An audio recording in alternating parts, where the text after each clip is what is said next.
আমি আগামীকালকে ঢাকা থেকে শিপমেন্ট লোড করে নিয়ে চট্টগ্রাম আসি, চট্টগ্রাম কেডিএস আসি। তো চট্টগ্রাম কেডিএস আসলাম, আসার পরে গাড়ি এন্ট্রি করছি, গাড়ি এন্ট্রি করার পরে গেট পাস করে গাড়ি নিয়ে ভিতরে আসছি। আসার পরে তো এখন আমার মাল নামবে, আমি রিসিভারের সাথে যোগাযোগ করি, টেবিলে যোগাযোগ করি যে আমার গাড়িটা কোন পয়েন্টে লাগাবো। ওনারা আমাদের বললো যে 6 থেকে 12 নাম্বার পয়েন্টে, এর ভিতরে যে একটা পয়েন্ট খালি থাকে ওই পয়েন্টে আপনি গাড়িটা লাগান। আমি গাড়িটা লাগাইলাম, লাগানোর পরে যে 8টা বেজে গেল। 8টা বাজার পরে রিসিভার যারা ছিল ওদের শিফট চেঞ্জ হয়ে গেল, ডে শিফট ক্লোজ করে নাইট শিফট আসলো।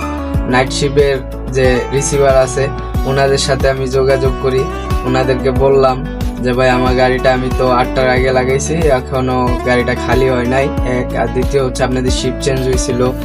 ওনারা বললো ঠিক আছে ভাই থাকেন, আমরা নামাই দিব।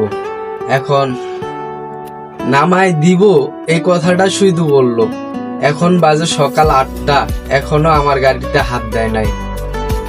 ওনারা বলতেছে, এখন আমি চালান নিয়ে গেছি রিসিভারের কাছে, ওনারা বলতেছে যে ভাইয়া আমরা তো, আমাদের দায়িত্ব এটা না, আমরা এটা করতে পারবো না, এটা আমাদের গাড়ি না, আমাদের গাড়ি অন্য সেকশনে গাড়ি, আমরা অন্য সেকশনে গাড়ি নামাই। তারপর সে নামাইলো, অন্য গাড়ি নামাইলো। আমার মাত্র 77 কার্টুন মাল, আমার গাড়িটা এখনো হাত দেয় নাই বা ধরেও নাই বা কোনো রিসিভার আসেও নাই।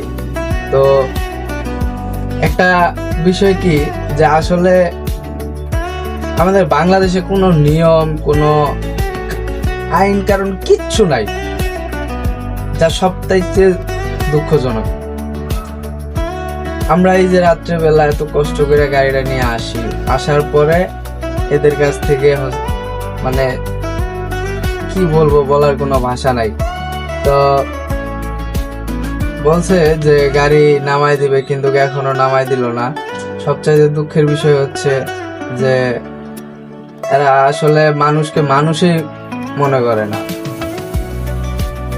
গাড়ি একজন গাড়ি লাগায়, আপনার পয়েন্টে গাড়ি লাগানো হয়েছে এই ধরেন রাত্রেবেলা, তার মালটা নামে যাবে, যে গাড়িটির লেবার মাল নামাবে ওই লেবার টাইনে নিয়ে চলে যাইতেছে আরেক জায়গায়।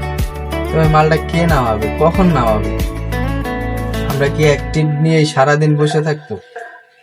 অ্যাক্টিভে 1 সপ্তাহ 1 মাস পার করে দেব, কয় হাজার টাকা ভাড়া। আপনারা একটু নিজ থেকে গুরুত্ব দিয়ে কাজ করেন। আল্লাহ হাফেজ।